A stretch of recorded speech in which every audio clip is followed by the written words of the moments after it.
Welcome to the Migraine Miracle Moment. I'm your host, Dr. Josh Turknet. I'm a neurologist, migraine specialist, migraine sufferer, and author of the book, The Migraine Miracle. In this podcast, you'll learn all about how to find your path to migraine freedom without pills. Let's get started.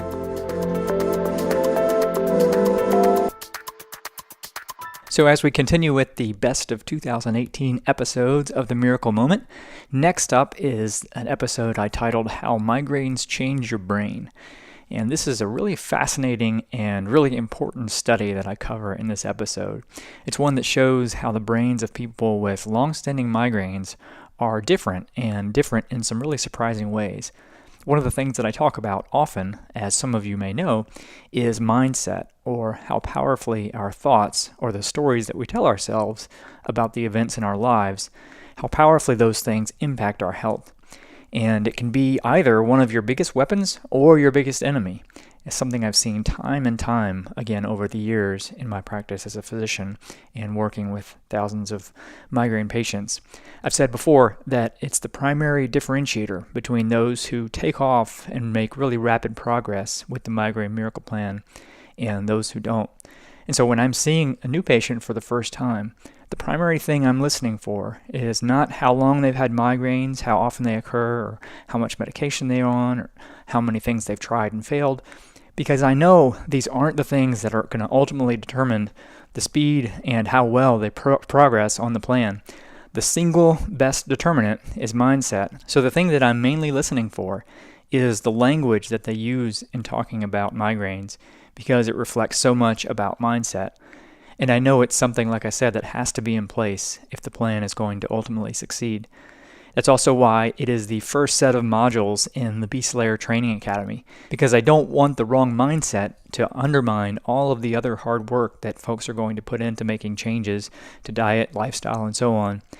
And in the survey that we give to people as they finish the academy, the mindset module has been the one most often cited as the favorite part of the course. I think that's because it's a topic that isn't talked about nearly enough, and it's one that can make such a big impact. And the great thing is that it's something that's totally within our control. And so what's so great about this study that I share in this episode is that people are prone to skip over the mindset piece often, to treat it as something that's less significant or a little wishy-washy or not quite as real as other things they might do. So they often want to jump right into making the diet changes and so forth. But this study clearly shows that the thoughts in our head and the stories that we tell ourselves are just as real to our health and physiology as the food that we eat. Lastly, before we get into this episode, I'll also mention that one of the challenges we have planned in 2019 for our Migraine Everland members is a mindfulness and mindset challenge. And I'm really excited about this one because it's a topic I care a lot about. I've spent a lot of time thinking about, researching, and I think it's going to be a really fun one and one that people are going to get a lot out of. And speaking of our challenges for Migraine Everland members for 2019, Jenny and I have been using this time at the end of the year to plan out the schedule for 2019, and we've got some new challenges planned, plus some recurring favorites. So if you want to check out the full schedule, you can go to mymigrainemiracle.com/schedule. And I also invite you to, if you haven't before, check out the website, mymigrainemiracle.com. On the homepage, you can see tons of other inspiring success stories, and you can also click on the resources tab to see the 9 primary resources that we offer folks for helping them slay the beast for good. So without further ado, here is the 2018 episode on how migraines change your brain.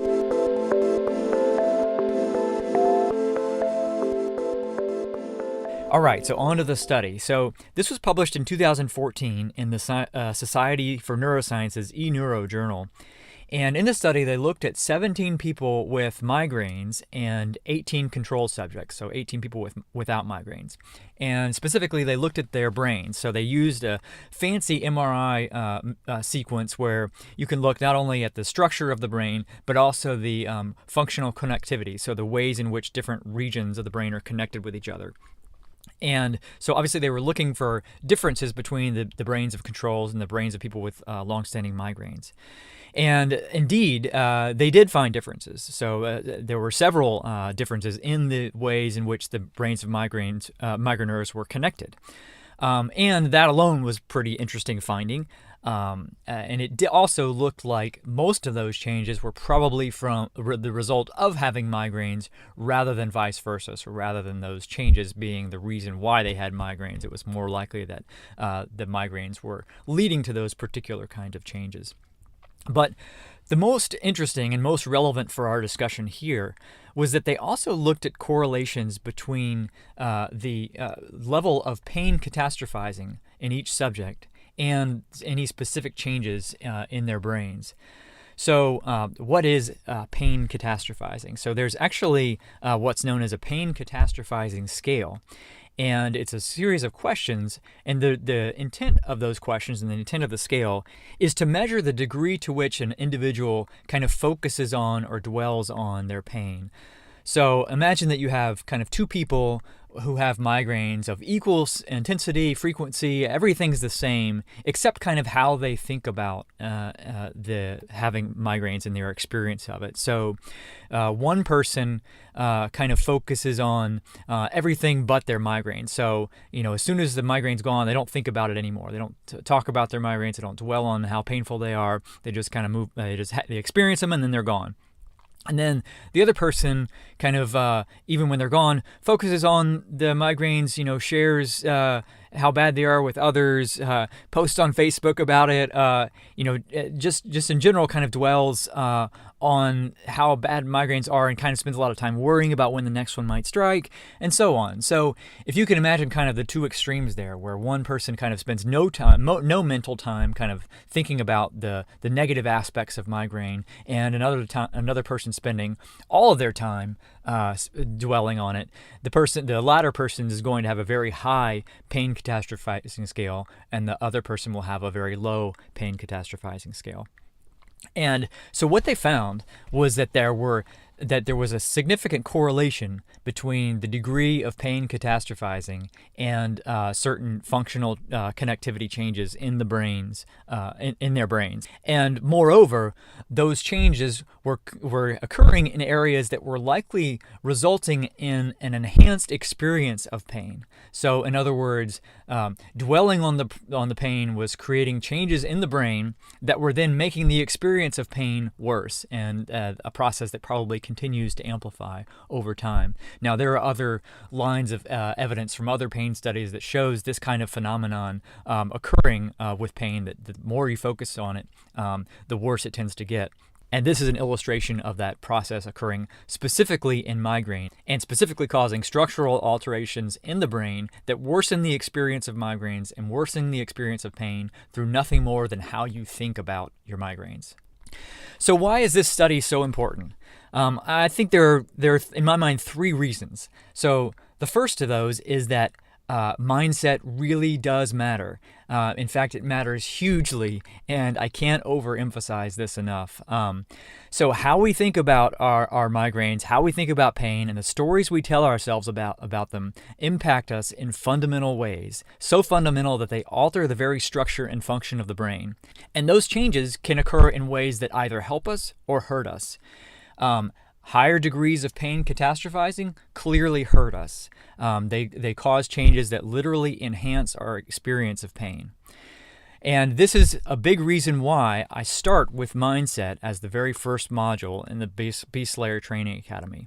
Because I know from a decade of clinical experience, and this shows the science behind it, that if you ignore this aspect, then you're not ready to implement the other changes, because they will likely be futile.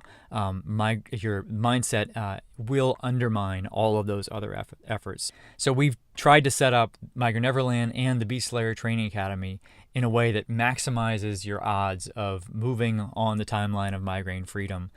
And making sure mindset is in place first is absolutely essential. So the last thing we want is for folks to put all the time and energy into establishing new habits and behaviors only for their mindset to undermine the entire process. And let me say too, this is not easy. So oftentimes changing mindset means changing patterns of thought you've been reinforcing for much of your life. So it takes time and effort, and sustained and dedicated effort, and consistent reminders, and because it's easy to lapse into old thought patterns. But it's so incredibly worth it, and it will transform your life if you stick with it. The second the key thing this study illustrates is that recovery is a process. So here we see that the brain of someone with migraines has clear structural and functional changes, and these are changes in multiple domains in multiple parts of the brain. So that means to move on the timeline of migraine freedom, we have to change our brain. So if mindset has been an enemy for years and you've been telling yourself the old story of migraine for years, then that has to change. And that change will lead to changes in the brain, but that takes time. But the really fantastic thing is that our brains are capable of changing throughout our lives and capable of remarkable change.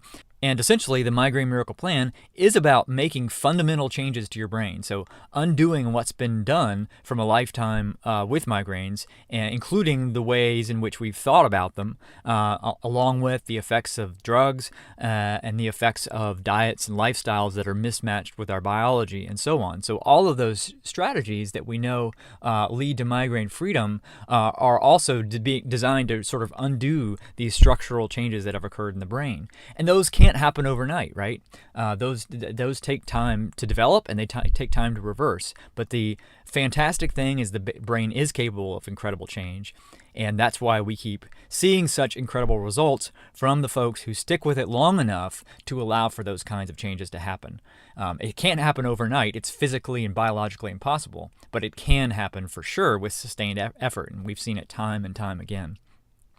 And then the third thing that I did to take away from this is that this study is a great illustration of why we try so hard to maintain a spirit of positivity and hope in our community. So a few years ago, when I kind of went online looking to see what kind of resources and groups were out there for people with migraines, I was mortified. Almost everything I found was just overwhelmingly negative, with a really heavy focus on just how awful migraines were and the experience of being a migraineur and just, quotes ruminating on them.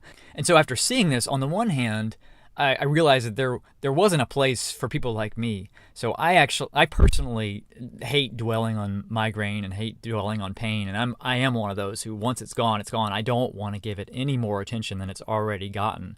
To me, one of the big issues with migraines or pain in general is that it diverts attention away from the things you care about. So the last thing I want is to give it any more attention than it's already gotten and divert me away from the things that I care about most. In fact, it's a bit ironic that I ended up writing a book about migraines and maintain an online community, since I don't really enjoy talking about them when I don't have them. But that's because I know that the message that we're putting out there can help so many people and needs to get to so many people. But it's also why I don't spend time dwelling at all on the negative parts of it. Now, of course, there's a bit of selection bias going on here, right? Because people who don't like to talk about them or ruminate on them are less likely to try to go out and find a group of people where they can go talk about them. But what was even more concerning to me was that I knew that these kind of groups, even though they were well-intentioned, were likely making the people in them worse. And a study like this shows precisely why that is. And so one of the reasons we decided to create an online community around the Migraine Miracle was to provide an alternative for folks, both for people like me who didn't want to dwell on the pain but wanted strategies for getting better, who just wanted to slay the thing and move on with their life, but also to provide a place that wasn't secretly sabotaging any chance of recovery through this kind of relentless negativity. So we wanted to create a place that was instead one of hope and support and encouragement and positivity, so that we could actually use mindset to our advantage. And so one of the reasons I wanted to present this study is because it's such a great illustration of why one of our fundamental missions inside of our community is to create a positive environment. We all know how awful migraines are, and it was kind of like an unspoken, thing amongst everybody with them, when we don't need to dwell on it because we've all been through it. And we're not focusing on it because we're trying to deny reality. We're not focusing on it because we know that doing so will make us worse. So if we view it in this way, we realize that a negative post or comment is no different than running around and spraying people with migraines with some awful perfume, or going to their house in the middle of the night and blaring music so they can't sleep. So all these things that we could do that would provoke the beast are the same as creating a negative environment. And our number one goal is to reduce suffering. And we know, and this kind of study illustrates why, that a negative environment is going to worsen suffering.